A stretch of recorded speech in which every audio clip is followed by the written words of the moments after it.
आता आम्ही रोज फिरायला चाललेलो आहोत निसर्गामध्ये. अंबाजोगाईच्या जवळच वन विभागामध्ये बाळ डोक्यावर उभा टाकायची पलीकडून प्रॅक्टिस करायला आहे. मायडी असं निवांत पलीकडे कुत्रे घेऊन लांब असं काहीतरी खेकडे वगैरे शोधायला लागले. खाण्यासाठी नाही, उगं थोडं थोडं पाहण्यासाठी, मनोरंजनासाठी. आपल्या भारतामध्येच एवढं शुद्ध पाणी असं नितळ छक आपण फक्त डिस्कवरीमध्ये कुठंतरी बाहेर देशात बघतो.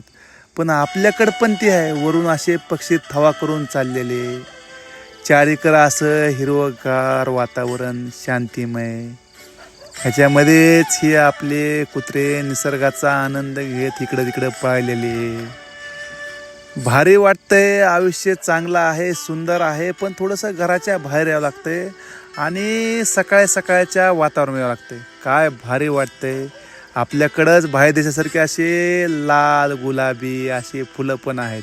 लेकरानं ते डोक्याला वगैरे लावले, वेगवेगळे फुलं सोबत घेऊन आलो. चला काहीतरी आनंद परिवारासोबत निसर्गामध्ये.